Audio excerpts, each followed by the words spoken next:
pejabat komisaris BUMN bisa mengatakan bahwa saya bisa bertarung memenangkan pertarungan karena menjilat. Loh, menjilat kok menjadi kebanggaan? Ini etika model apa?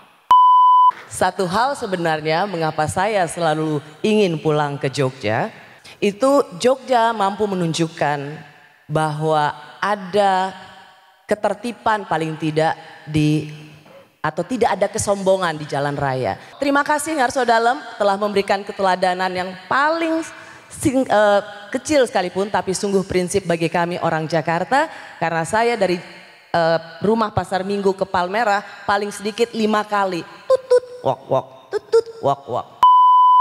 Jadi kalau saya menghadapi demonstran, ya saya anggap memang itu kewajiban saya, tidak ada yang berlebih.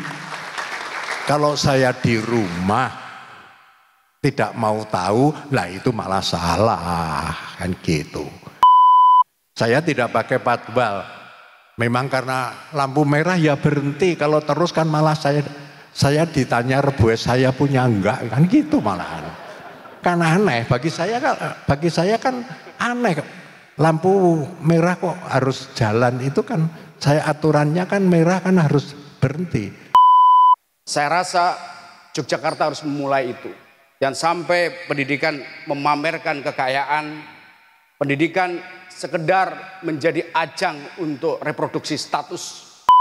Di Jogja itu tempat berekspresi, melalui demo bisa, tapi harus sopan, melalui diskusi bisa, kebebasan akademik, melalui seni bisa. Oleh sebab itu, dari Jogja itu lahir intelektual-intelektual besar. Jadi kalau indeks demokrasi, ruang-ruang itu memang dibuka, ya memang harus seperti itu. Ngarso Dalem jangan coba-coba mengusir saya dari Jogja, karena saya pasti akan ngayal, nggak mau. Jangan lupa subscribe dan nyalakan lonceng notifikasi. Selamat menyaksikan.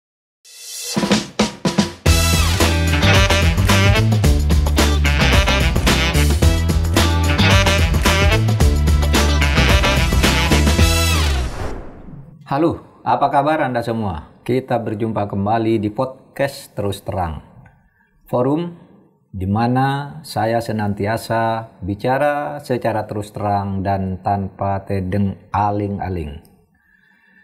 Akhir pekan kemarin, saya dan Mas Rizal hadir dalam sebuah diskusi di Keraton Yogyakarta yang disebut sebagai Forum Sambung Rasa dengan tajuk Dialog Kebangsaan untuk Indonesia Damai.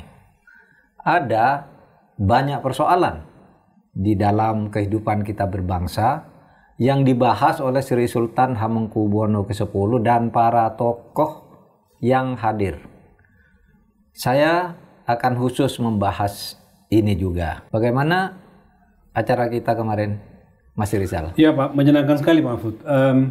Weekend kita kemarin di Jogja dapat kesempatan berkumpul berdialog dengan Pak Mahfud dengan beberapa tokoh. Ada tokoh pendidikan, ya, akademisi, ada rektor, ada budayawan, ada seniman, ada pemuka agama, dan mahasiswa Pak. Berdialog dengan Sri Sultan Hamengkubuwono ke-10. Ya. Dan bicara tentang apa-apa saja yang kita hasilkan di Jogja Pak kemarin. Sri Sultan didampingi oleh putri-putrinya sekeluarga bersama Ratu Hemas. Sama Ratu Hemas. Pak Mahfud kerap kali melakukan ini di Jogja. Sama nggak seperti yang selama ini dilakukan dengan teman-teman seperti Prof. Uceng kemarin, beda dengan yang ini? Substansi dan semangatnya sama. Berbicara tentang kearifan kita berbangsa dan bernegara. Tetapi yang sering saya lakukan itu kira-kira pertemuannya 15 orang guru besar dan dosen ya. Ya hampir setiap bulan gitu ya. Nah kalau ini yang kemarin besar kan? Ya. 120 orang. Ya 100 lebih Pak. Dari berbagai segmen masyarakat, ada dosen, ada mahasiswa, ada seniman, ada orang biasa, kemudian ada yang testimoni dari luar negeri. Ya. Jadi kemarin tuh kita menghimpun suara orang-orang yang berasal dari Jogja, atau pernah bertugas di Jogja atau pernah belajar di Jogja. Kita minta kesannya tentang Jogja dalam kehidupan berbangsa dan bernegara. Jadi apa bekal yang diberikan oleh Yogyakarta kepada mereka yang hidup di Jogja, baik sejak awal maupun hanya mampir untuk bertugas dan pergi ke tempat lain untuk tugas yang lain pula. Itu yang terjadi kemarin. Menarik. Gitu. Dalam konteks kehidupan berbangsa dan bernegara untuk kita Indonesia, adakah potret suasana Jogja itu atau nilai-nilai di Jogja diharapkan mungkin bisa tumbuh juga secara nasional? Pertama, kecintaannya kepada Republik. Nanti kita lihat ya.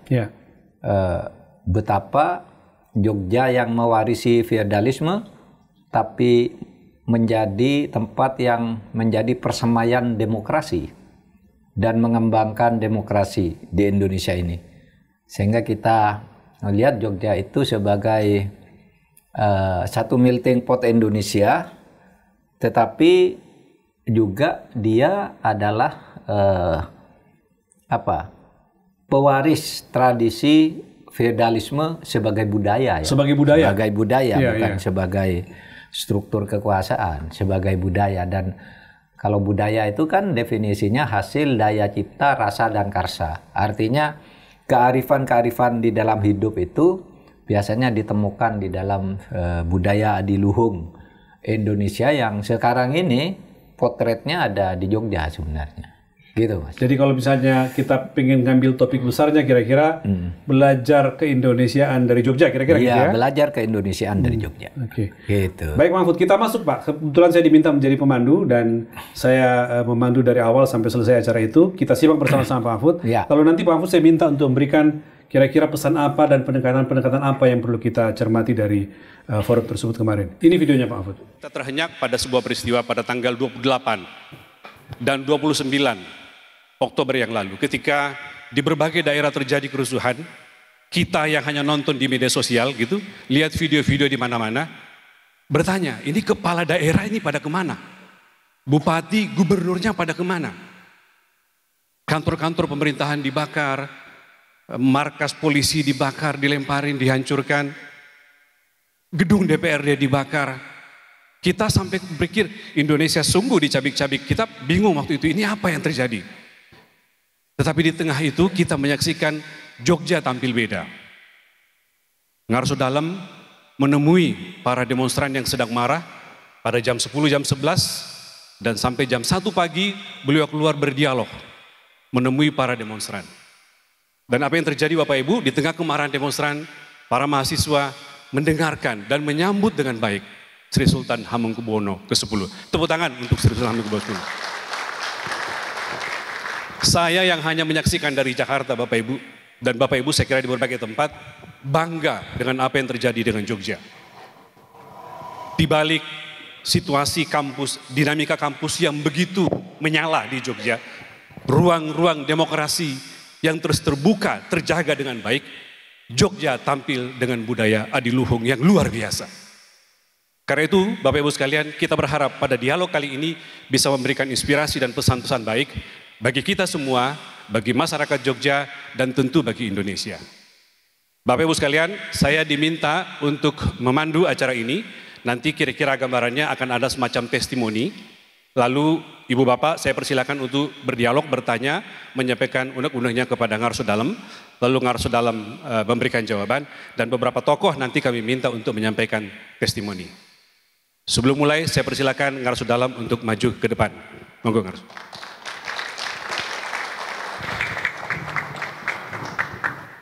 Sebagai pembuka, pada malam itu menyaksikan Sri Sultan Hamengkubuwono datang secara mendadak ke Polda DIY, menemui para mahasiswa, berdialog dengan polisi di sana, lalu menemui para mahasiswa. Ada beberapa orang yang mendampingi, bahkan mengawal beliau. Di Jogja ada yang disebut dengan jaga warga, Bapak Ibu. Jadi jaga warga ini adalah lapisan bawah di tingkatan pedukuhan, di tingkatan kelurahan, yang berkumpul beberapa orang membantu polisi ketika itu. ikut mengawal Ngarso Dalam yang datang ke lokasi secara dadakan dan hanya ditemani 2 putrinya, Gusti Condro Kirono dan Gusti Hayu, yang mendampingi beliau. Jadi tidak dalam pengawalan yang ketat. Nah, yang menemani di lapangan, yang menyaksikan semua dan mengawal mahasiswa adalah jaga warga. Jaga warga ini tugasnya menertibkan keamanan sekaligus menjaga nilai-nilai budaya di kota Jogja. Saya persilakan kepada Pak Lili Nur Yahya yang memimpin jaga warga ketika itu dari Kelurahan Maguharjo. Jadi ada 2 yang menemani mengawal waktu itu, jaga warga Kelurahan Maguharjo dan Condong Catur, karena lokasinya di Polda Jogja di Jogja. Saya persilakan kepada Pak Lili untuk menyampaikan apa yang terjadi ketika itu, Pak Lili. Kurang lebih jam 9 kami datang di Polda DIY Ngarso Dalem. Melihat situasinya sebetulnya kami sudah agak takut, agak ragu-ragu waktu itu, karena kita jujur tidak ada. Karena mahasiswanya lagi marah, ngamuk-ngamuk iya, gitu ya. Kita jujur kami waktu itu sudah dalam posisi yang sebetulnya agak kurang percaya diri, karena kita tidak ada bekal sama sekali. Nah, waktu itu kita masuk lewat pintu belakang dari gedungnya Polda DIY dan dari areal itu sudah tertutup semua, cuma kami diberikan akses untuk masuk di gedung Polda. Setelah Ngarso Dalem hadir, kita lihat proses negosiasi, karena waktu itu dihadirkan perwakilan dari mahasiswa, perwakilan dari Gojek kalau nggak salah, Gojek atau Grab gitu waktu itu. Nah, itu kita juga menyaksikan bagaimana Ngarso Dalem bisa mereda dan meredam amarahnya dari Nopo waktu negosiasi. Ada negosiasi 2 kali kalau saya ingat itu, jadi keluar, masuk dulu, ada negosiasi, terus dari mahasiswa keluar baru masuk lagi. Setelah itu baru kurang lebihnya sekitar jam 2 lebih kalau saya ingat itu sudah disepakati Ngarso Dalem akan menemui seluruh para pendemo di halaman waktu itu. Saya begitu merasakan bagaimana Ngarso Dalem waktu itu bisa membuat rasa tenang dan nyaman buat kami, buat pendemo juga kalau menurut saya, karena saya merasakan bahwa ketika Ngarso Dalem keluar ke halaman itu mahasiswa yang berdemo itu bisa terkondisi. Belum pernah ada pendemo terus mau duduk di halaman di depannya. Saya baru melihat pada saat itu. Itu yang saya rasakan. Mungkin itu fakta yang ada dan kami sangat merasakan sekali. Kami dari teman-teman jaga warga, teman-teman yang ikut saat itu, yang sebetulnya kami jujur kami takut waktu itu, tetapi begitu kehadiran Ngarso Dalem, saya merasa ada keberanian untuk ikut mendampingi Ngarso Dalem di belakangnya. Matur nuwun. Terima kasih. Tepuk tangan buat Pak Lili. Terima kasih Pak Lili. Kembali ke tempat. Terima kasih. Selamat pagi. Saya itu kalau di hadapan Ngarso Dalem, apalagi di depan banyak orang ini agak nervous. Tapi saya sudah berjanji pada diri saya, karena saya dapat undangan ini merasa sangat istimewa, saya berjanji akan bloko suto. Bicara apa adanya tanpa rasa takut. Jadi begini, tadi kan kata kunci dari acara kita ini dialog kebangsaan dan Indonesia damai. Ini kata kuncinya. Saya itu hari ini terus terang ya, merasa sedih, prihatin, karena rasa damai dan sebuah keindonesiaan yang saya imajinasikan itu kok rada meleset. Saya melihat bagaimana tentang tata krama, etika. Ini seperti tidak ada lagi. Bayangkan ya, tempo hari itu di media massa, di podcast, di berita resmi, mainstream itu ada berita yang menerangkan misalnya nih, ada seorang mantan pejabat komunikasi Istana Negara,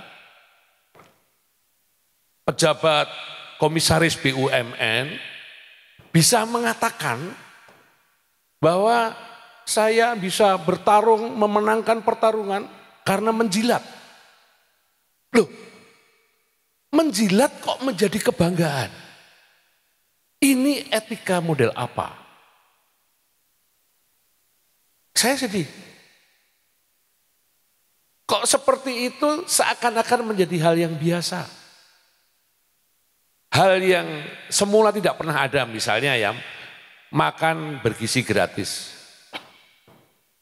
MBG, ya makan bergizi gratis. Sebelumnya tidak pernah ada acara seperti itu. Aman-aman saja, tidak pernah ada siswa sekolah keracunan. Hari ini kita panen orang keracunan karena MBG. Dan itu seakan-akan menjadi hal yang biasa. Yang tidak biasa hari ini menjadi seakan-akan biasa dan dibenarkan. Gegeran yang disebut tadi di akhir Agustus, pemimpin tertinggi kita mengatakan akan ada komite reformasi kepolisian. Nama-namanya sudah disebut, diantaranya ada Pak Mahfud. Hari ini Belgedes. Pemimpin boleh berjanji tapi sekaligus boleh mengingkari. Sedih. Iki model apa? Saya membayangkan ya, pemimpin itu adalah guru yang wajib digugu dan ditiru, diteladani. Lah kok sekarang saya seperti kesulitan mendapatkan pemimpin yang pantas saya teladani untuk menjadi Indonesia damai itu. Sedih. Saya kalau sudah begini, ingatan saya langsung kepada Kiai Haji Ahmad Dahlan. Sebagai Kristen KTP, saya harus mengutip Kiai Dahlan. Beliau punya sesanti yang sangat membekas, yaitu mengatakan, biasakan yang benar, bukan membenarkan yang biasa. Hari ini, apa yang kita lihat yang seakan-akan menjadi biasa itu, harus kita kritisi. Itu tidak biasa. Satu siswa keracunan, itu jumlahnya terlalu banyak. Kita tidak bisa menganggap ribuan orang keracunan sebagai suatu hal yang biasa. Etika hari ini memang sedang ambiar. Terima kasih. Ngarso Dalem yang kami hormati dan Bu Ratu Hemas yang kami cintai, mendengar penjelasan bahwa mereka yang ada di sini lama tinggal di Jogja, berKTP Jogja, mahasiswa kampus di Jogja, saya memang minder. Tapi tidak ada kamus minder di orang Batak. Justru sebenarnya saya terundang di sini untuk menunjukkan bahwa tidak perlu lama tinggal di Jogja, tidak perlu berkampus di Jogja untuk tahu cara mencintai Jogja dan selalu ingin kembali ke Jogja. Satu hal sebenarnya mengapa saya selalu ingin pulang ke Jogja, itu Jogja mampu menunjukkan bahwa ada ketertiban paling tidak atau tidak ada kesombongan di jalan raya. Terima kasih Jogja, Anda telah memberikan teladan, tidak ada kukuk, kwet, kukuk, kwet. Terima kasih. Sebenarnya kami tahu bahwa Ngarso Dalem tidak pernah mau pakai patwal. Tapi Ngarso Dalem juga tidak mau diliput oleh media untuk memberikan keteladanan bahwa seorang Ngarso Dalem tidak mau pakai patwal. Untunglah ada mata netizen yang memberitahu bahwa seorang Ngarso Dalem, Raja Jogja, tidak perlu tutut wak-wak, tutut kak-wak. Terima kasih Ngarso Dalem telah memberikan keteladanan yang paling kecil sekalipun tapi sungguh prinsip bagi kami orang Jakarta, karena saya dari rumah Pasar Minggu ke Palmerah paling sedikit 5 kali tutut wak-wak, tutut wak-wak. Sekarang semuanya tampaknya malu pada Ngarso Dalem. Ngarso Dalem, indeks banyak menunjukkan bahwa demokrasi di Indonesia mengalami penurunan, begitu juga dengan kebebasan pers. Tetapi yang menarik adalah indeks demokrasi untuk Jogja yang dikeluarkan oleh Indeks Demokrasi Indonesia menunjukkan anomali. Karena pada tahun ini dirilis Indeks Demokrasi Indonesia untuk Jogja itu hampir 90 poin. yang tertinggi di seluruh provinsi Indonesia. Tepuk tangan Bapak Ibu. Pertanyaan saya Ngarso Dalem, bagaimana seorang Raja Jogja yang corak memerintahnya adalah kerajaan atau kesultanan yang harusnya juga bisa mempraktekkan corak yang tanpa dialog, tidak membuka ruang dialog, itu bisa dipraktekkan oleh seorang, maaf saya menyebut Raja Jogja. Tetapi kenapa justru di Jogja ini memberikan ruang publik yang partisipatif, kebebasan pers, dan tentu saja Ngarso Dalem juga kami tahu membiarkan, paling tidak melarang bagaimana denyut-denyut aspirasi mahasiswa di kampus-kampus. Bagaimana corak kerajaan yang seharusnya bisa otoriter, tetapi justru sebaliknya Jogja bisa menampilkan indeks demokrasi Indonesia tertinggi di antara seluruh provinsi Indonesia. Terima kasih Ngarso Dalem. Masyarakat harus bisa membedakan kapan saya berfungsi sebagai sultan, kapan saya berfungsi jadi gubernur. Jadi kalau saya jadi gubernur, saya bikin keputusannya tanda tangan saya di bawahnya Hamengkubuwono X gitu aja, 10 gitu aja. Tapi kalau saya di keraton, saya tanda tangan, tulisan kurung di bawahnya ya Sri Sultan Hamengkubuwono X. Dengan harapan itu masyarakat punya pemahaman kapan saya berposisi sebagai sultan, kapan saya berposisi sebagai gubernur, kan gitu. Ya kan? Saya merasa bersalah. Kalau sebagai gubernur di muka Hamengkubuwono 10 ada kalimat sultan. Ini negara yang dari awal sudah mengatakan ini negara republik, bukan kelanjutan dari kesultanan-kesultanan yang pernah ada di republik ini. Jadi saya tunduk pada undang-undang republik, kan gitu. Ya,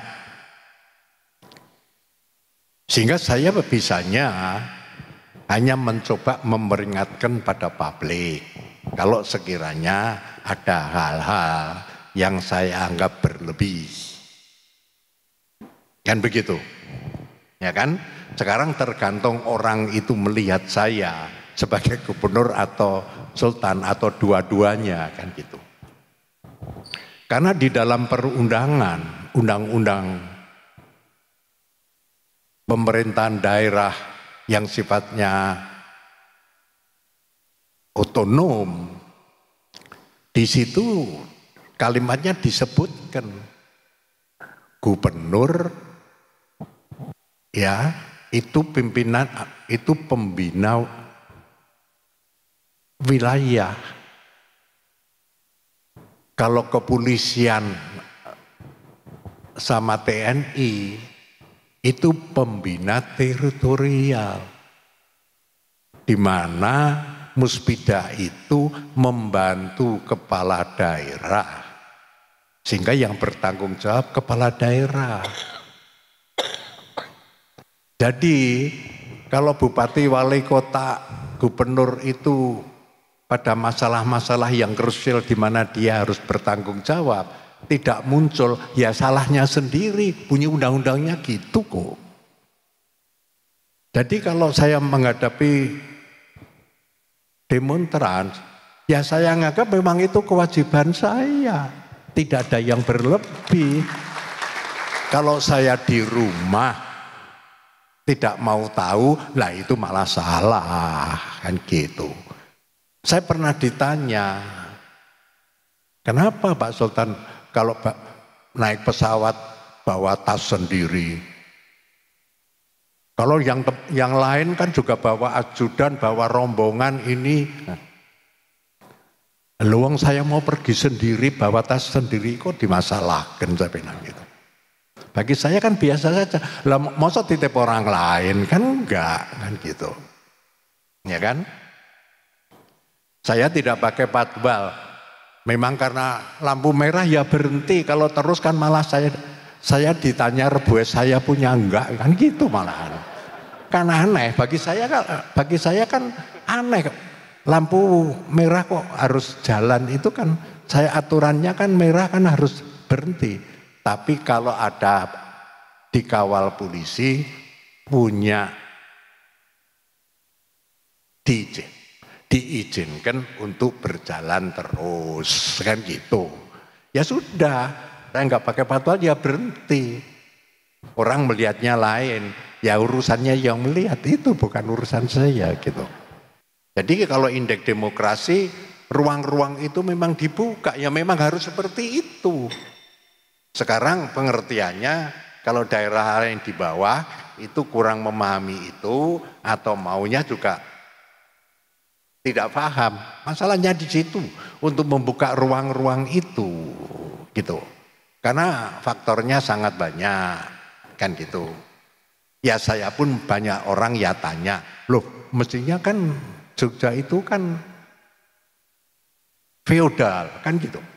Kerajaan, kenapa demokrasinya tinggi? Ya saya anggap tidak mengerti aja gitu. Bahwa DIY itu bagian dari republik, kan gitu. Demikian juga, ya kan, di dalam masalah-masalah etika individual. Karena saya tidak bisa mendidik keluarga lain. Kan gitu. Ya. Saya hanya mencoba memagari bagaimana masyarakat yang lain itu merasa nyaman. Kalau ada persoalan bisa kita dialogkan, kan gitu. Tapi bagi kami punya kewajiban. Karena apa? Ya kan? Karena kami punya janji untuk melanjutkan estafet itu. Tapi estafet pun saya sesuaikan dengan tantangan zamannya. Saya juga tidak berhenti. Ya kan? Karena tantangannya juga berbeda. Hanya anak-anak saya hanya punya kewajiban di keraton 3 kali setahun aja. Lainnya kan bergaul dengan masyarakat gitu. Ya itu tadi Pak Mahfud, ada Mas Butet pertama kali yang memberikan pertanyaan atau bahkan menyampaikan unek-uneknya kepada Sultan tentang kegelisahan seperti kita lihat tadi bahwa negeri ini makin niretika lah Pak.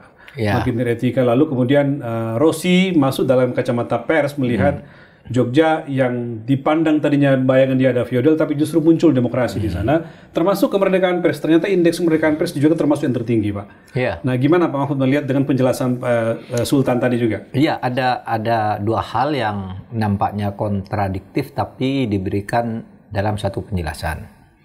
Kontradiktif itu dalam arti Butet bicara niretika, sedangkan Rossi bicara Jogja sebagai contoh etika.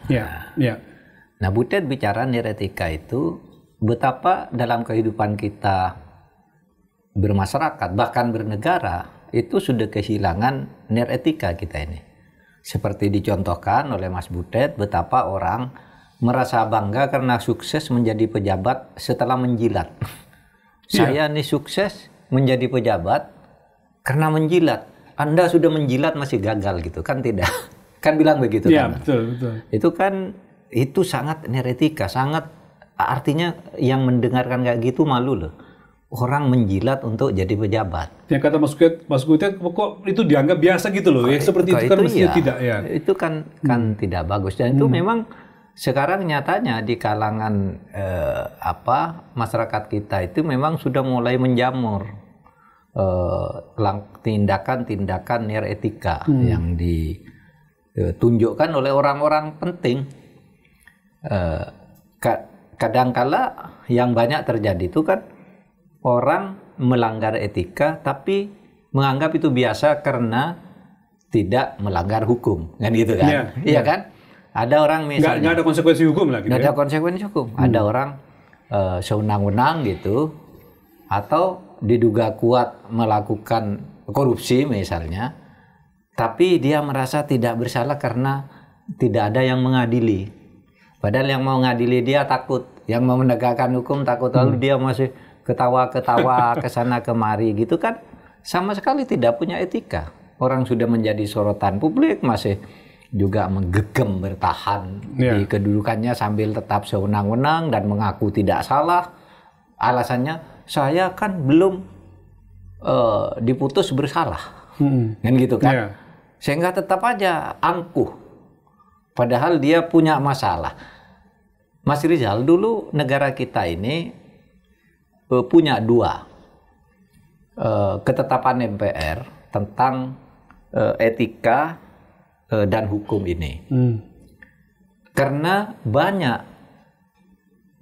timbul di tengah masyarakat, orang itu menimbulkan masalah di dalam melaksanakan tugasnya, dituduh korupsi dan sebagainya, tapi karena yang mau mengadili tidak berani, lalu dia tetap sewenang-wenang, saya belum diputus oleh pengadilan. Sehingga dulu kita mengeluarkan TAP MPR nomor 6 tahun 2001. Isinya itu, salah satu isinya kalau pejabat publik itu TAP MPR tentang etika. Tentang etika. Etika kehidupan berbangsa. Isinya tuh salah satunya gitu, pejabat publik yang dalam melaksanakan tugas menimbulkan kontroversi dan sorotan masyarakat karena dianggap bermasalah harus mengundurkan diri dari jabatannya meskipun belum ada proses hukum. Nah, karena banyak sekali orang bersalah itu hanya karena berani ngelabui hukum, berani nakut-nakuti aparat karena jabatannya, lalu dia merasa tidak bersalah, masih enak saja tampil di depan publik tanpa rasa malu. Melenggang kemana-mana ya. Ada juga seruan bahwa secara substansi orang tuh dilarang merangkap jabatan, tapi belum ada aturannya katanya. Itu kan hanya vonis MK katanya. Dan MK itu tidak menyebut di dalam amar, hanya menyebut di dalam pertimbangan. Itu kan tidak etis sama sekali. Karena aturan itu kan lahir dari nilai-nilai etik. Nah, nilai etik yang belum menjadi aturan itu tetap mengikat secara moral gitu. Nah, sekarang ini kita kehilangan etika untuk itu. Banyak sekali sekarang yang orang sudah tidak punya sopan santun lagi, sudah tidak malu lagi meraih materi dan kedudukan dengan cara asal dapat, kalau perlu ya menjilat kan bisa. Jadi kontekstual betul pertanyaan Mas Butet itu ya. Butet, ya. Nah, sehingga iya ya kita tersentak kalau negara ini kayak gini, besok bagaimana persaingan politik orang untuk meraih sebuah prestasi? Apakah harus melanggar etika semua dengan cara menjilat, saling sikut, memfitnah dan sebagainya? Itu kan bahaya. Jadi benar tuh Butet menanyakan itu. Nah, menariknya pada saat yang sama Rosiana Silalahi menunjuk Sultan Hamengkubuwono X sebagai gubernur itu yang berperilaku sebaliknya. Dia sangat adab asor, sangat sopan, berjalan tidak pernah bawa pengawal. Kalau ada lampu merah dia berhenti di belakang orang yang di depannya gitu. Meskipun kadang-kadang disalib sama pejabat lain katanya. Iya, dan dia tidak pernah baca tutut wok-wok gitu. Dia Sultan tuh begitu. Rosi memotret itu ya. Iya, saya kebetulan dari begitu banyak orang yang cukup dekat dengan Sultan, saya salah seorang yang mungkin dekat ya. Artinya mudah berhubungan. Kalau saya ingin bertemu langsung ketemu gitu, langsung diberi jadwal, sering diajak makan di rumah, baik di Jakarta maupun di Jogja gitu. Iya, dengan masakan khas keraton yang enak gitu. Nah, saya tahu Sultan tuh orangnya rileks sekali gitu, tidak meninggikan diri gitu, sama dengan teman. Padahal dia kalau dalam tradisi Jawa kan sangat dihormati, orang nunduk nyembah, tapi Sultan ini enggak gitu.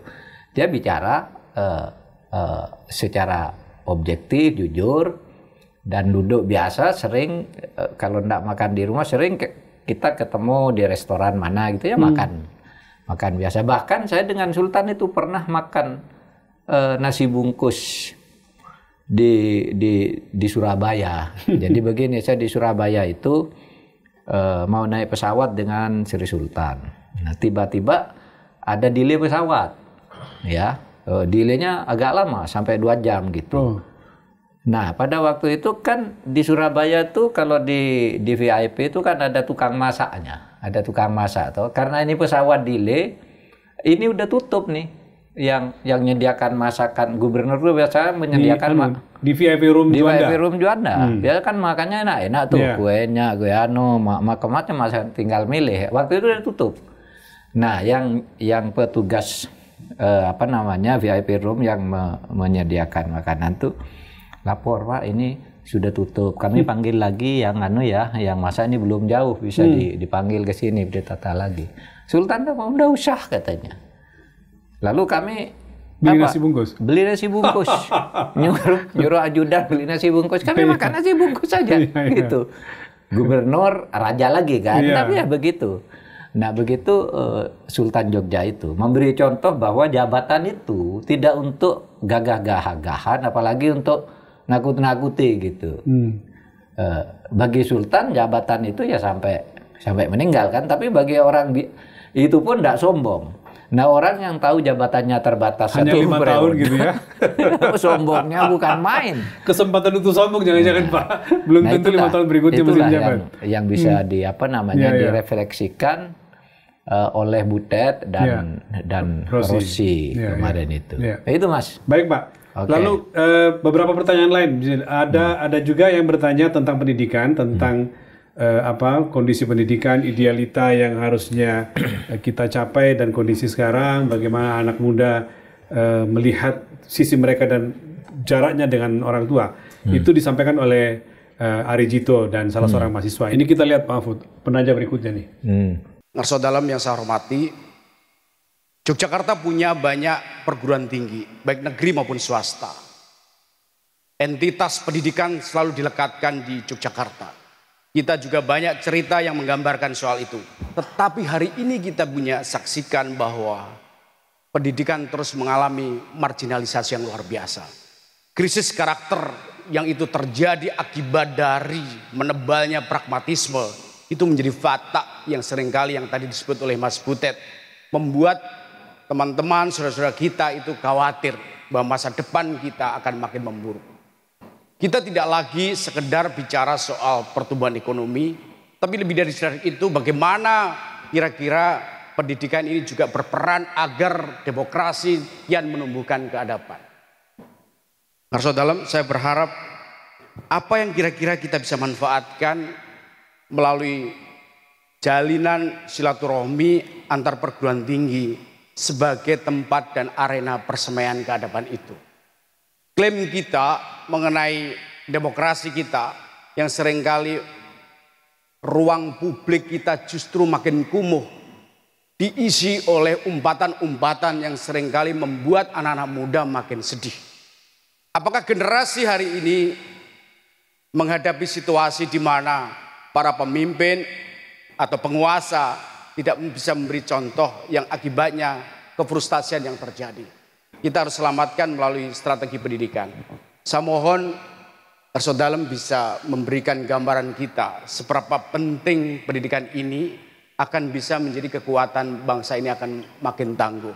Karena jika itu kita keliru, kita luput, kita tidak memberikan prioritas pendidikan, perguruan tinggi hanya menjadi mesin ekonomi, memproduksi sarjana-sarjana yang pada akhirnya menjadi pengangguran, maka tanggung jawab yang harus besar untuk kita pertaruhkan itu akan dituai kelak. Saya rasa Yogyakarta harus memulai itu. Jangan sampai pendidikan memamerkan kekayaan, pendidikan sekedar menjadi ajang untuk reproduksi status. Pendidikan harus punya kontribusi buat bangsa ini. Saya berharap demokrasi kita kembangkan dengan cara juga membangun tradisi karakter, membangun pendidikan yang berkualitas. Bagaimanapun juga ini akan menjadi titik tentu kita. Dialog kebangsaan dengan perspektif kebudayaan. Karena saya yakin pendidikan itu adalah produk budaya. Makin kita memberi perhatian pada pendidikan secara serius, saya punya optimisme demokrasi kita juga akan baik. Perkenalkan, saya Ketua BEM ISI Yogyakarta yang mungkin akan mewakilkan pandangan dari generasi muda serta khususnya mahasiswa, Bapak. Pada saat ini seperti yang kita singgung di sesi pertama tadi, terdapat perbedaan karakter di generasi yang signifikan sekali. Tak jarang karakter generasi muda itu disalahartikan. Namun saya yakin bahwa potensi-potensi kami itu sangat perlu dikembangkan dan akan menjadi kunci untuk memperkuat bangsa. Nah, saya ingin bertanya kepada Bapak, sebenarnya apalagi Bapak sebagai suri tauladan kami, bagaimana kira-kira Bapak memandang generasi muda saat ini khususnya pada potensi-potensi itu tadi. Dan kemudian sedikit bercerita Bapak, saya merupakan mahasiswa yang berdomisili asli di pedalaman Sumatera Barat. Dulu saya sangat punya terbakar motivasinya untuk berkuliah di Yogyakarta. Karena dulu saya melihat Yogyakarta sebagai kota pelajar. Yogyakarta memiliki itu. Saya ingin bertanya ini, bagaimana sih Bapak hal itu bisa terjadi dan bisa selalu dipertahankan julukan Jogja sebagai kota pelajar? Karena saya yakin juga mahasiswa yang ada di Yogyakarta pastinya berasal dari daerah yang berbagai macam asalnya di Indonesia, begitu. Saya ingin tahu bagaimana sih Bapak memandang mahasiswa, karena potensi-potensi dan kreativitas serta inovasi itu perlu kita sinergikan antara pemerintah Yogyakarta untuk membangun pemimpin-pemimpin bangsa nantinya. Begitu Bapak, terima kasih sebelumnya. Sedikit saya pengen cerita, mungkin ini bisa dibilang agak receh cerita saya, bahwa ngerso dalem saya adalah asli pesisir. Saya dilahirkan di desa pesisir, di desa Banyutowo di Kabupaten Pati. Yang hidup saya setiap harinya bergelut dengan ikan. Dan hidup saya waktu itu tidak mempunyai cita-cita. Dan saya tidak tahu hidup saya itu mau jadi apa dan dibawa kemana. Yang saya hanya mempunyai hobi menari dan menyanyi saja. Setelah lulus SMP, saya memutuskan untuk merantau ke Jogja, sekolah di Jogja, kuliah di Jogja, belajar banyak di Jogja, belajar seni, belajar budaya, belajar dari senior-senior, dari seniman-seniman di Jogja. Dan alhamdulillah setelah sekian lama di Jogja, saya mempunyai cita-cita, gimana caranya saya mempunyai suami orang Jogja. Biar saya jadi orang Jogja. Jadi cita-cita saya yang pertama itu, dan alhamdulillah berhasil ngerso dalem. Cita-cita untuk tinggal di Jogja, menetap di Jogja saya berhasil. Kenapa? Karena setelah saya belajar semuanya dari Jogja ini, saya menemukan hidup dan nasib saya berubah dan menjadikan sampai saya berada di tempat seperti ini sampai hari ini. Terima kasih untuk Yogyakarta, terima kasih untuk budaya Jogja yang mengajarkan banyak hal untuk saya dan justru membekali saya untuk bisa bekerja dimanapun itu. Jadi walaupun saya bekerja dimanapun itu, KTP saya tetap Yogyakarta dan di Kabupaten Bantul sampai saat ini. Pokoknya ngerso dalem jangan coba-coba mengusir saya dari Jogja, karena saya pasti akan ngeyel, nggak mau. Jadi masa tua saya, hidup dan mati saya akan tinggal di Yogyakarta. Lalu dan KTP saya di Jogja dengan gelar di pekerjaan di KTP saya itu adalah sebagai seniman. Itu sangat membanggakan bagi saya. Tapi begini ngerso dalem, bahwa kami merasa seringkali bahwa seniman atau seni itu dianggap sebagai komoditas saja. Padahal bagi saya dalam bentuk khasnya seni itu memberikan kontribusi yang besar buat negara, khususnya untuk hidup berbangsa dan bermasyarakat. Nah, karena dianggap sebagai komoditas, beberapa waktu yang lalu kami pernah mengalami persoalan dengan pajak. Jadi mohon pencerahannya ngerso dalem, matur nuwun.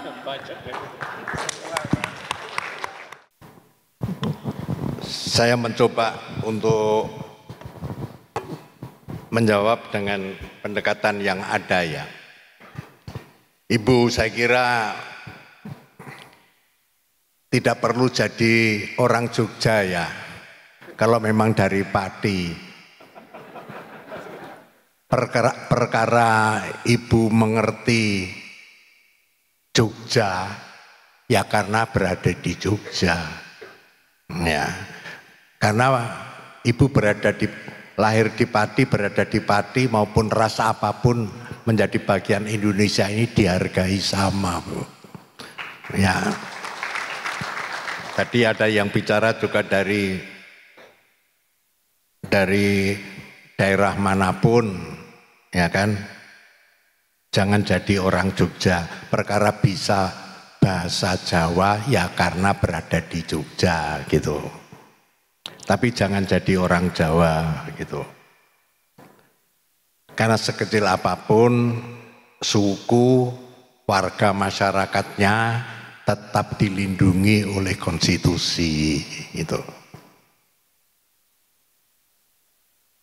Demikian juga kalau saya bicara sama teman-teman mahasiswa gitu loh. Wah, saya tidak bisa bahasa Jawa, Pak Sultan. Jadi bahasa Indonesia juga nggak apa-apa. Nah, yang penting saya tahu gitu. Ya.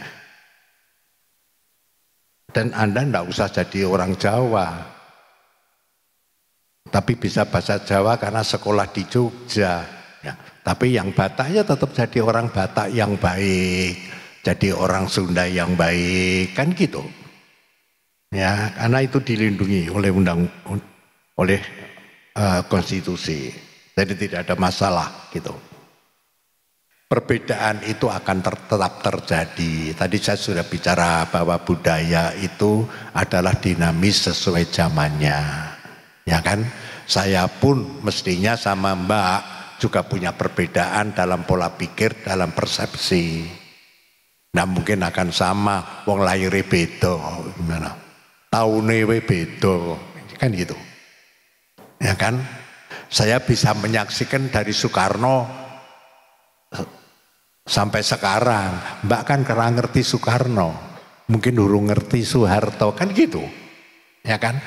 Berarti apa? Pengertian kan beda dengan pengertian saya.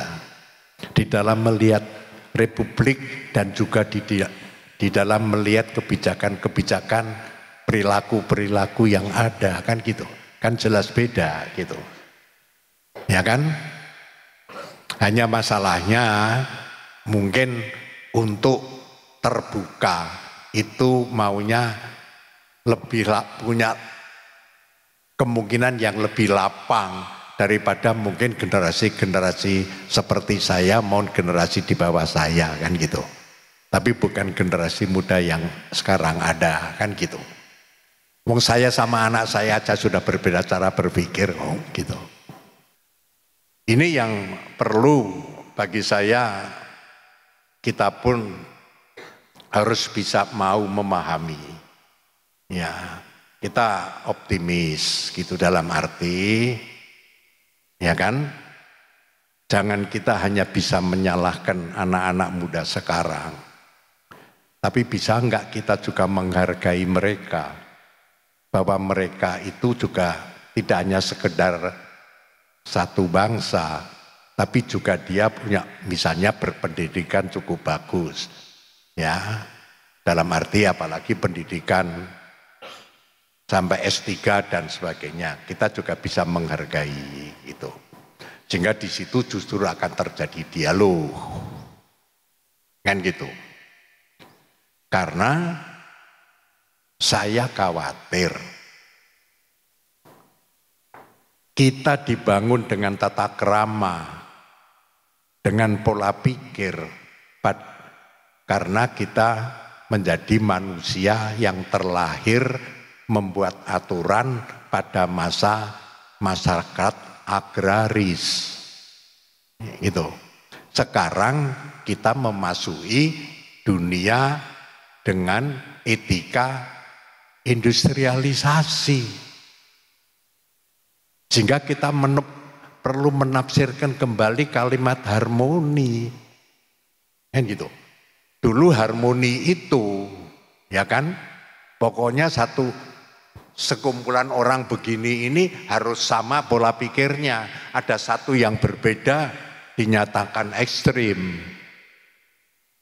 Tidak boleh. Silakan Pak, komentar Mahfud. Ya, ini memberi pesan yang dalam juga ya. Yang mungkin yang pertama dari keseluruhan itu, zaman berubah, kemudian kemajuan ilmu pengetahuan dan teknologi berubah, tuntutan merespons perkembangan juga berubah.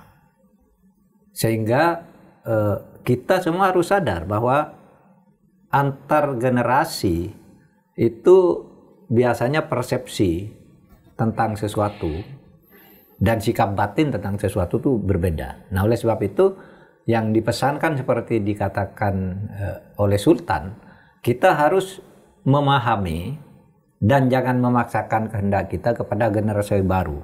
Mereka punya alamnya sendiri, punya teknologinya sendiri. Gen Z misalnya, tidak bisa kita paksakan seperti zaman kita dulu, kata Sultan. Kita harus biarkan mereka berkembang sesuai dengan kebutuhan zamannya, tapi kita juga bisa memberikan nilai-nilai yang bisa diwariskan kepada mereka itu. Nah, ini penting karena terkadang orang itu memandang sesuatu itu menurut kacamatanya sendiri. Lebih-lebih generasi tua yang tidak melek teknologi, bahwa pakai referensi lama ya. Pakai referensi lama, tidak tahu dia bahwa zaman sudah berubah. Nah, itu menimbulkan gap generation. Kemudian itu yang mungkin akan menyebabkan frustasi dan masalah-masalah yang timbul di dalam kehidupan kita berbangsa dan bernegara. Nah, ini terkait dengan yang kedua yang dikatakan oleh Arijito ya. Nah, Arijito itu mengatakan pendidikan sekarang ini seperti industri, ya kan?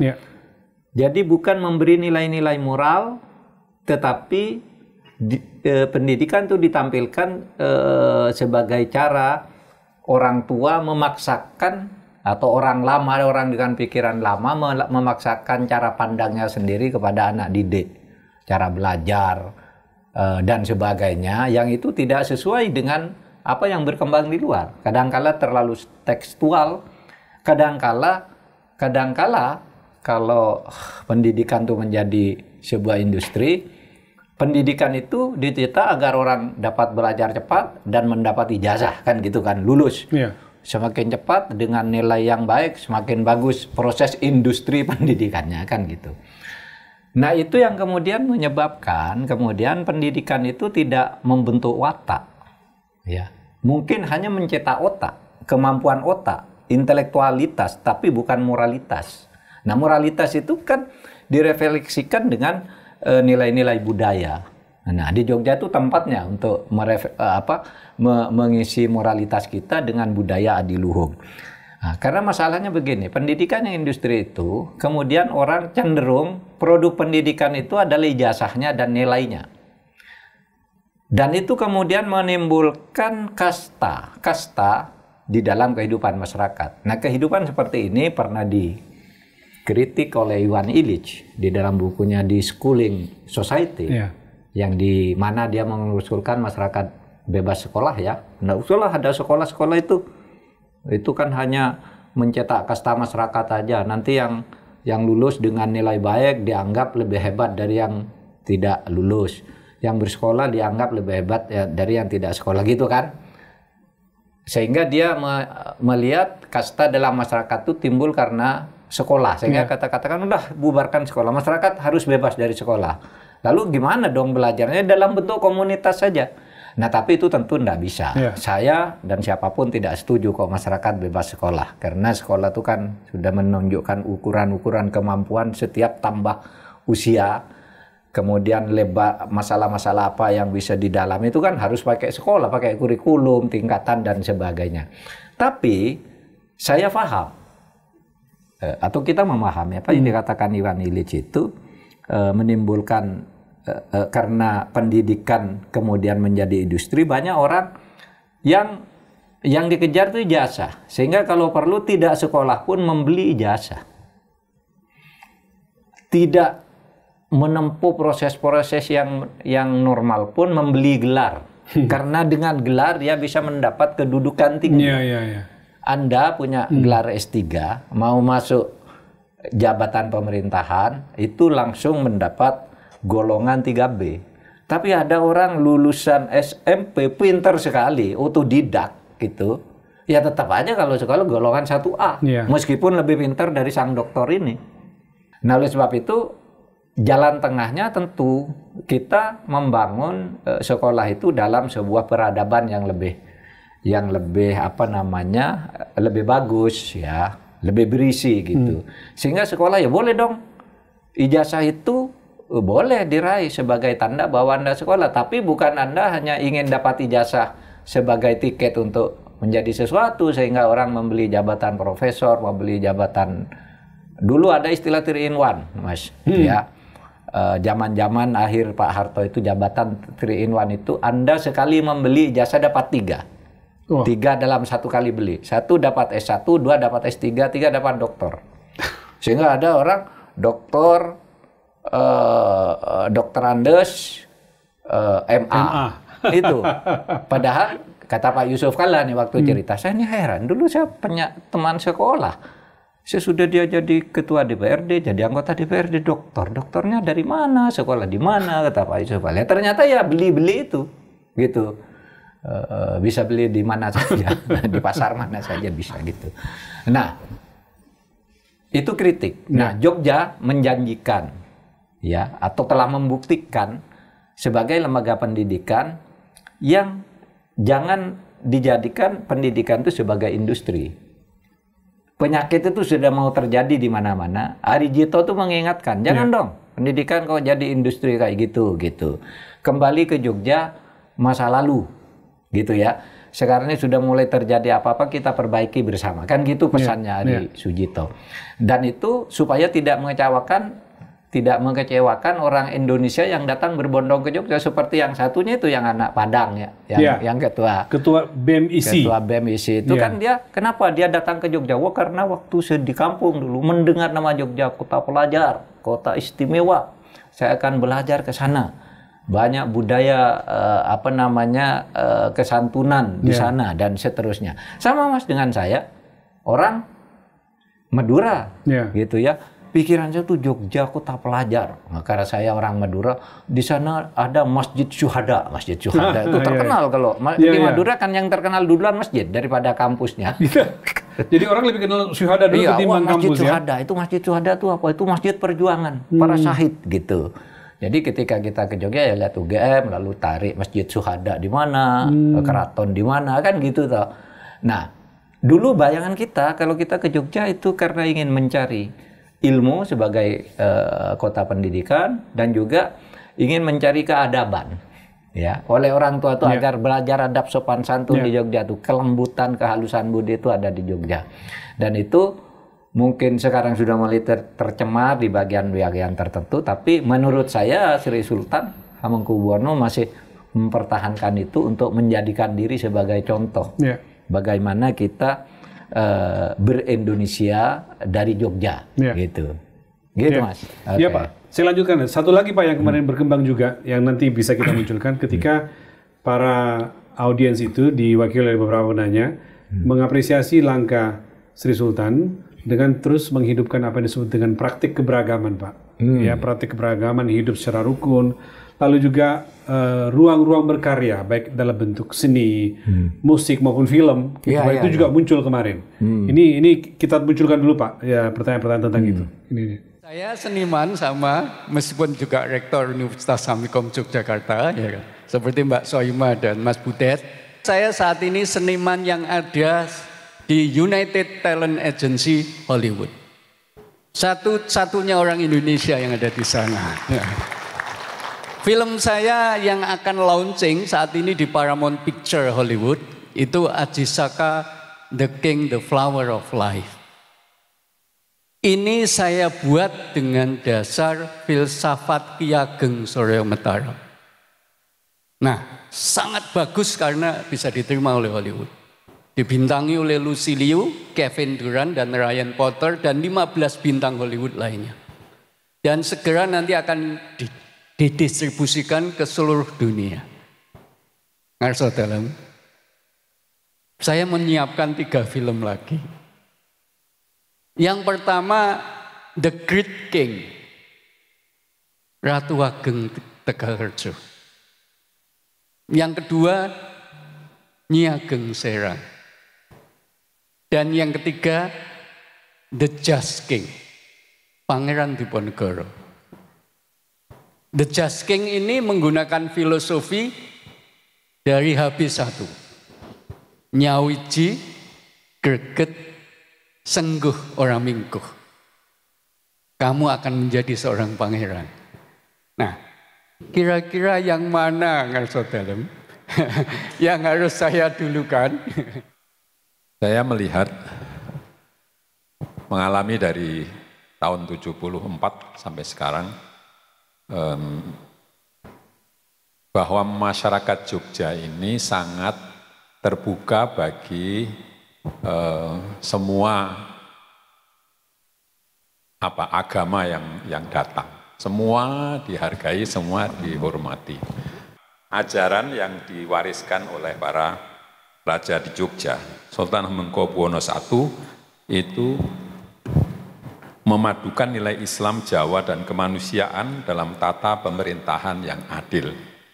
Lalu Sultan Hamengkubuwono yang ke-9 menjadi simbol pemimpin yang berjiwa pengabdian secara bijak dan berpihak pada rakyat. Beliau dikenal dengan semboyan tahta untuk rakyat. Lalu ngarso dalem yang jumeneng sekarang itu meneruskan tradisi ini, aktif mendukung dialog lintas agama, pemberdayaan perempuan, dan pendidikan toleransi. Tetapi mungkin juga saya bertanya kepada ngarso dalem, ini mau terus sampai kapan? Karena saya melihat juga ada kecenderungan untuk intoleransi di beberapa tempat, walaupun kami selaku pembantu ngarso dalem dalam bidang kerukunan itu selalu berusaha agar konflik-konflik atau ketegangan di antara orang yang berbeda agama itu bisa segera diatasi. Masyarakatnya terbuka ya, jadi begini Bapak, ya karena bunyi konstitusi kita ini dan kita ini dari awal sudah berjanji bahwa dari yang berbeda-beda itu menyatakan diri satu, gitu loh. Jadi di sisi agama, di sisi perbedaan karakter budayanya dan sebagainya itu, harapan saya ya masyarakat Jogja yang kenal dari suku lain itu tidak hanya kebetulan dia temennya satu kampus atau satu kampung atau satu tujuan gitu loh. Tapi juga mestinya menghargai budaya mereka kan gitu. Tidak hanya karena kenal orangnya, kebetulan orang Batak, orang ini kan. Jadi saya pun bisa bertanya, ya kan, masyarakat juga diperlukan. Sehingga dulu itu kami nyelenggaran Selendang Sutera itu setiap 3 bulan, 4 bulan sekali, pasti kampus-kampus itu nyelenggarakan tarian, kan gitu. Kita backup dengan harapan kita tidak hanya menghargai orang itu yang berasal dari luar Jogja karena hanya teman, tapi juga menghargai budaya dan kehidupannya gitu. Jadi utuh gitu loh, jangan harap kenal gitu. Jadi itu yang saya jaga, sehingga apa ya, saya harus netral, bisa bicara dimanapun gitu. Sehingga bagi saya ya kan, menyelenggarakan dialog antara agama atau di kampus untuk bagi saya Ya itu memang harus saya lakukan dengan harapan untuk tidak ada perbedaan-perbedaan yang memang hanya akan punya konsekuensi menjauhkan kita dalam berbangsa dan bernegara gitu. Iya, ini lagi Jogja. Mas Rizal, kalau kita tangkap tadi dari Soimah ya. Soimah. Nah, ini kan orang Jogja atau orang Jawa Tengah, Kudus apa Pati ya, Pak, Jawa Tengah ya, betul. dapat suami di Jogja dan merasa senang. Merasa senang. Di Jogja saya nggak bilang, ngarso dalem saya jangan diusir. Jangan diusir dari Jogja. Saya sudah senang di Jogja gitu. Iya lucu tuh. Jadi dia karena apa? Dia bisa menjadi orang terkenal sesudah ke Jogja. Di Jogja itu tempat berekspresi. Melalui demo bisa, tapi harus sopan. Melalui diskusi bisa, kebebasan akademik. Melalui seni bisa.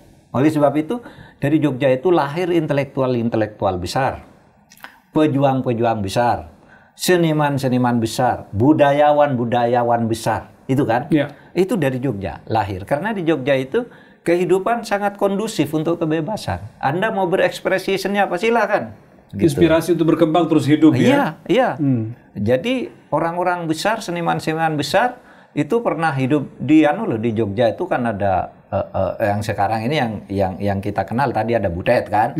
Dulu ada masih M.H. Ainun Najib, Lando, Umar Khayyam, Rendra. Dulu kan bentuk anunya bengkel teaternya dari Jogja kan? Betul. Semua ilmuwan-ilmuannya di bidang ekonomi ada Pak Mubyarto, di bidang politik ada Afan Ghaffar, Amin Rais dan macam-macam. Ada Kunto Wijoyo segala macam. Ada Kunto Wijoyo. Tokoh daerah yang besar di Jogja misalnya Ibrahim Alfian, Tengku Yakub yang dari Aceh menjadi Tengku orang Yakub, besar itu senior sekali Pak. Dari Jogja dan banyak sekali Jogja itu mencetak orang-orang intelektual dan seniman sehingga saya sering katakan orang kalau lulusan Jogja itu menjadi intelektual kelihatan anggun atau elegan. Gitu kan. Kalau Jakarta UI mungkin kecermatan dan kerapian gitu. Kan beda-beda tuh. Sama intelek dasarnya. Kalau Bandung itu kecekatan. Tapi terukur gitu kan.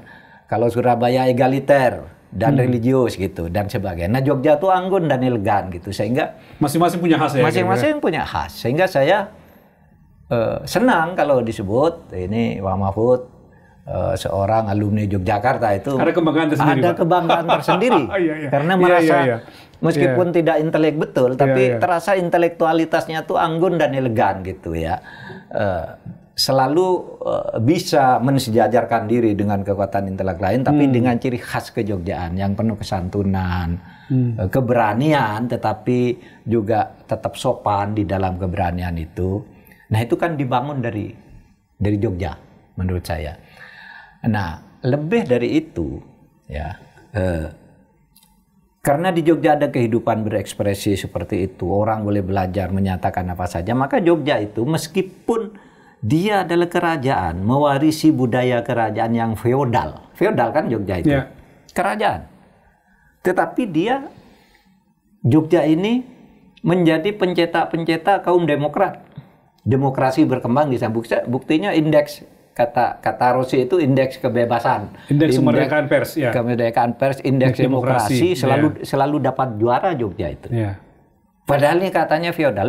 Lalu apa dong feodalnya? Kok daerah feodal melahirkan menyuburkan demokrasi. Nah, demokrasi itu muncul dari cara hidup bernegara. Sedangkan feodalisme itu yang dikembangkan di Jogja sekarang ada cara hidup bermasyarakat dengan budaya. Budaya itu hasil daya cipta rasa dan karsa tadi seperti saya katakan. Sehingga Jogja selalu dihormati kan ketika Sultan datang ke tengah-tengah para demonstran, orang duduk mendengarkan kan? Padahal sedang marah di para demonya. Sudah marah. Karena apa? Karena di sana ada budaya kesantunan. Seorang pemimpin tidak senang-menang sehingga ketika beliau datang tidak dikawal siapa-siapanya, ditemani oleh dua putrinya, orang tunduk, orang sirup semua lalu mendengarkan wejangannya kan gitu. Nah itu Jogja. Pak Doviri ketika menjadi Kapolda Jogja pernah mengatakan kepada saya, Pak Mahfud, Jogja ini kecil, tapi kalau terjadi sesuatu, orang selalu bilang barometernya Jogja. Ini kata Pak Doviri? Iya, kata Pak Doviri. Jenderal Polisi Purnawirawan sekarang ya? Waktu itu jadi Kapolda. Waktu Kapolda sering ketemu saya. Ya. Terjadi peristiwa di Bandung aja jadi berita biasa. Jakarta berita biasa, Surabaya, tapi begitu Jogja langsung menginternasional. Karena apa? Karena Jogja ini punya kekhasan. Sangat besar pengaruhnya sebagai potret Indonesia. Kalau terjadi sesuatu di Jogja berarti terjadi sesuatu di Indonesia. Ini kata Pak Doviri saat itu. Nah itulah Jogja, Mas Rizal. Ya menarik Pak, karena Bapak jemput Pak Doviri di diskusi kemarin juga ada testimoni dari sejumlah tokoh senior.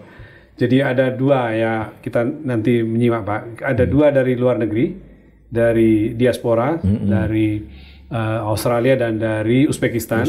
Ya. Lalu 3 tokoh senior lah yang memberikan kesan. Selain Pak Doviri, ada juga Pak Basuki Hadimulyo dan Pak Mahfud sendiri. Nah, ini kita lihat Pak ya, testimoni dari sejumlah tokoh itu.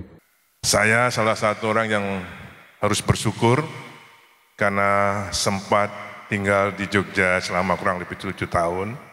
Setelah masa kecil saya ada di Palembang selama 6 tahun. Kemudian itu SD, SMP, dan SMP, SMA di Papua. Sebelum saya sekolah di Jogja ini. Jadi saya kira Jogja telah memberikan pelajaran. Kalau saya sekolah di Gajah Mada itu mendapatkan ilmu. Tapi kalau saya tinggal di Jogja mendapatkan aura kebudayaan dalam mengarungi hidup saya ke depan. Dan sampai sekarang. Arsa dalam yang kami hormati, tadi sudah disampaikan oleh beberapa testimoni dan juga beberapa pendapat. Saya ingin mentestimonikan, baru saya dapatkan di sini, tentang leadership tadi, manunggaling kawula lan Gusti. Itu artinya pemimpin harus tahu, harus sayang pada rakyatnya atau anggotanya. It's must, itu Nabi Muhammad.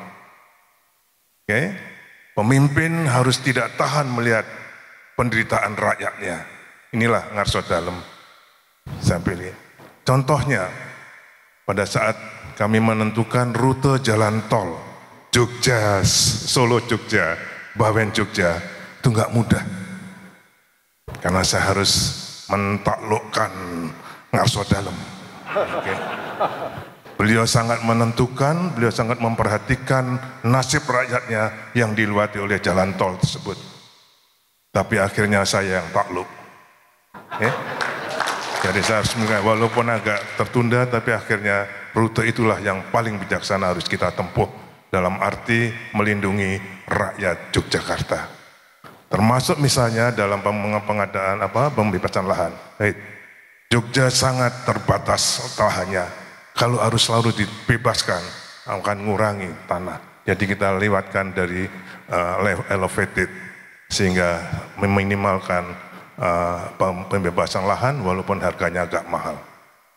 Jadi sekali lagi itulah manunggaling kawula lan Gusti, dan beliaulah pemimpin yang sangat paham tentang penderitaan rakyatnya, dan beliau nggak mau melihat rakyatnya menderita hanya karena kelewatan jalan tol.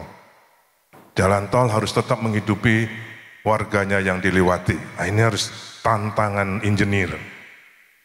Jadi kalau kami biasanya bikin tol bus gitu aja kan Pak. Ya, ini di Jogja beda. Jadi ini kita harus berinovasi supaya jalan tol itu tetap jadi tapi tidak mematikan ekonomi masyarakatnya. Itu yang pertama tentang manunggaling kawula dan Gusti yang dilakukan oleh beliau. Terima kasih Pak Ngarsa Dalem. Yang kedua, saya diundang ini sebagai Ketua Umum Keluarga Alumni Gajah Mada. Simbolnya yang saya bawa tidak cukup hanya rukun guyub. Kalau rukun guyub itu hanya untuk kita sendiri. Tapi kerukunan, keguyuban kita harus migunani untuk orang lain. Baru itu namanya kita bermanfaat bagi masyarakat. Itulah agama yang kami selalu bawa, sehingga ini adalah jiwa-jiwa kerakyatan. Karena Jogja ini, kalau Universitas Gajah Mada terkenalnya adalah Universitas Desa, Universitas Kerakyatan. Tapi itulah kekuatan Yogyakarta. Universitas Kerakyatan, semuanya harus bisa bermanfaat bagi rakyat.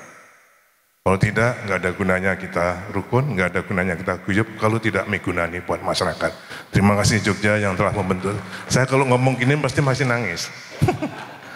Pasti itu Pak, karena selalu pasti saya ingat kalau saya yang saya lakukan dalam melakukan tugas, yang saya ingat pasti Gajah Mada Alma Mater, Yogyakarta, kota saya. Terima kasih. Assalamualaikum warahmatullahi wabarakatuh. Waalaikumsalam warahmatullahi wabarakatuh. Terima kasih Pak Bas yang selalu nyentrik dan menyenangkan. Berikutnya Ibu Bapak sekalian, testimoni keempat akan disampaikan oleh Jenderal Polisi Purnawirawan Detrandes Ahmad Doviri MSI.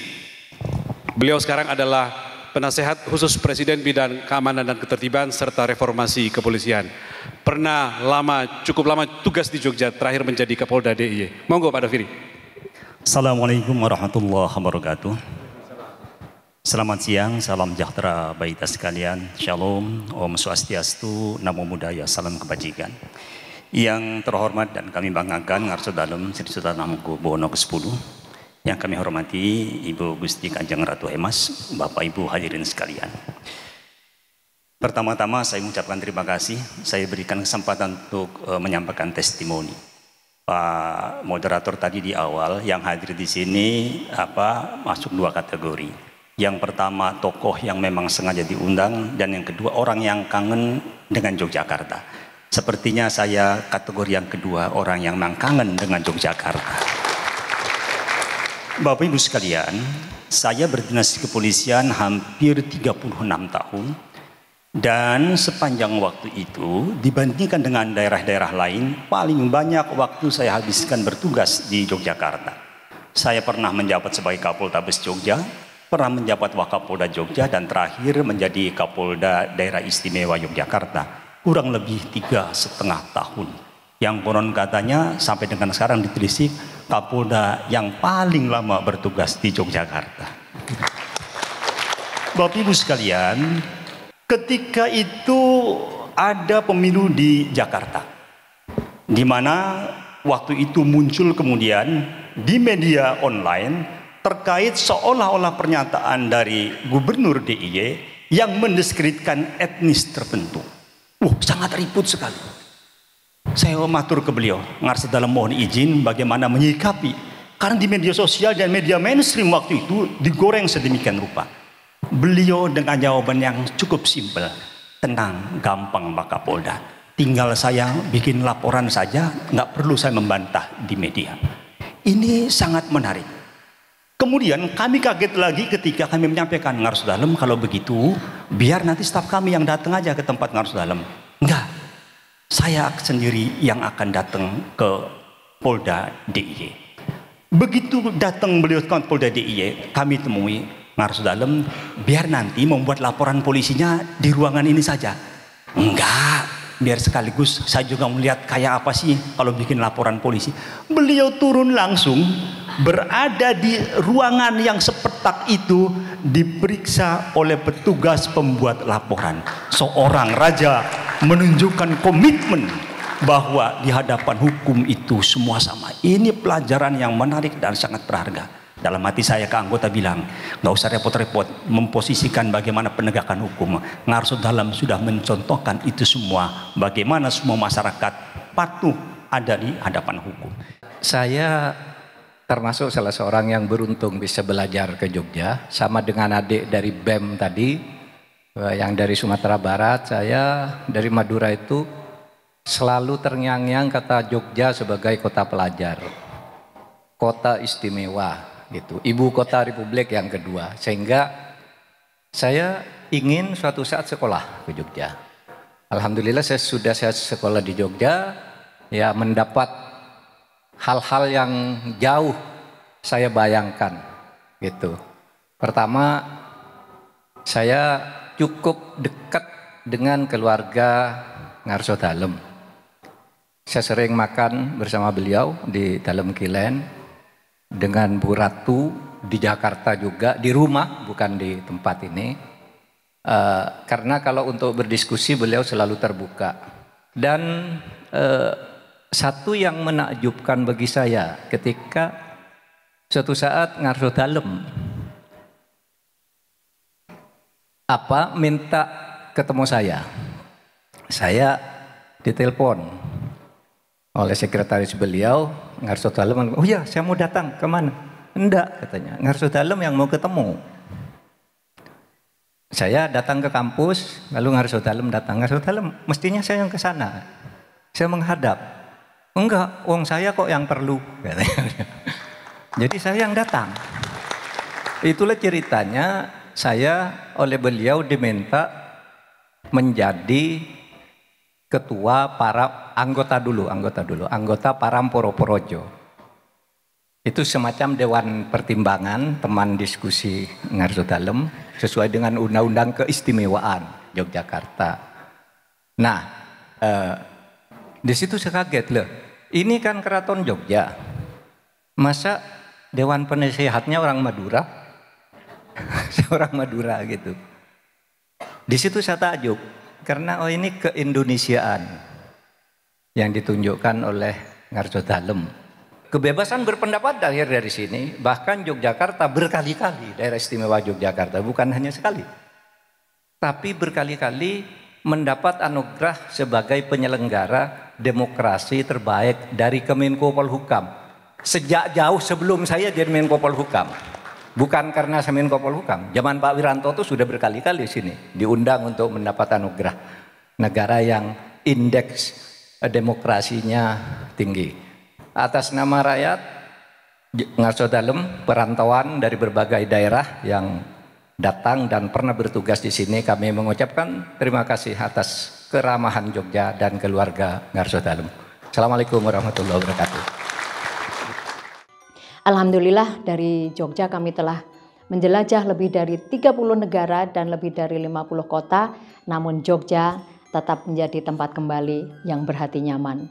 8 tahun di Jakarta sebagai staf khusus Presiden dan juga ahli utama di kantor Presiden, dan saat ini kami mendapatkan tugas sebagai Duta Besar Indonesia untuk Republik Uzbekistan dan Republik Kirgistan. Selain berinteraksi dengan masyarakat, nilai filosofi tersebut kami simak langsung dari Ngarso Dalem dan Kanjeng Ratu Humas di beberapa kesempatan. Salah satu yang mengesankan pada saat kunjungan Presiden di Universitas Aisyah, Ngarso Dalem memilih duduk di sisi samping dengan para menteri daripada duduk di depan bersama Bapak Presiden dan Ketua PP Aisyah. Ini pelajaran tentang empan, papan, namun tetap berwibawa. Kami mencuri pandang Ngarso Dalem mengikuti perbincangan dengan seksama tanpa tampak jumawa sebagai raja. Pelajaran berharga, apa yang harus kita sombongkan dan pamerkan. Saya datang ke kota Yogyakarta pada tahun 1995 untuk menempuh pendidikan strata 1 di salah satu perguruan tinggi di kota Yogyakarta, yaitu di Universitas Islam Indonesia di Fakultas Hukum. Saat itu teman-teman sebaya itu mempunyai gairah yang sangat tinggi tentang perjuangan akan demokratisasi, penghargaan terhadap hak asasi manusia, dan yang paling menarik yaitu diperjuangkannya kebebasan untuk berekspresi dan mengumumkan pendapat. Namun saat itu saya yang masih muda beranggapan sangat sulit untuk bisa diperjuangkan di kota Jogja, karena saya beranggapan saat itu bahwa Yogyakarta masyarakatnya konservatif dan feodal. Tetapi dalam perjalanannya hal tersebut justru di kota Jogja nilai-nilai kemanusiaan dan perjuangan demokratisasi itu diperjuangkan melalui nilai-nilai luhur bangsa Indonesia itu sendiri, yang dimana kita sebagai orang Indonesia tentunya mempunyai ciri khas dan punya nilai-nilai yang harus kita lestarikan dan kita bawa kemana saja. Dan itu pun yang akhirnya bisa menjadi karakter atau ciri-ciri alumni-alumni Jogja, termasuk pada diri saya dan juga tentu istri saya dan keluarga. Hal tersebut tentu tidak bisa dilepaskan peran dari Keraton Ngayogyakarta Hadiningrat bersama Sri Sultan Hamengkubuwono yang ke-10 sebagai simbol supremasi budaya. Saya sudah merantau dan bekerja di kota Melbourne, Australia sudah 20 tahun. Saya mengalami banyak hal-hal yang terbantu dari karakter saya yang tertempa di kota Jogja. Terima kasih kota Jogja, saya bangga sebagai alumni Yogyakarta. Gitu Pak Mahfud, monggo itu hasil diskusi kita, seminar yang kita laksanakan di Jogja kemarin dan sangat mengasihkan seperti sekarang yang sudah kita bahas. Monggo Pak. Ya, Jogja untuk Indonesia dan kita akan terus berdiskusi seperti kemarin dalam forum yang kemarin di Jogja maksud saya mengumpulkan banyak orang. Saya akan terus setiap bulan paling tidak bertemu dengan para akademisi membangun dan tokoh-tokoh membangun dialog sebagai rasa terima kasih saya kepada Jogja. Cukup ya? Baik Pak, cukup. Oke pemirsa, sekian dulu untuk minggu ini. Kita akan jumpa lagi dalam Terus Terang pekan depan. Sebagaimana semangat yang diusung pada acara di Keraton Jogja kemarin, mari kita terus rawat keindonesiaan dan demokrasi. Jangan pernah lelah untuk mencintai Indonesia. Selesai.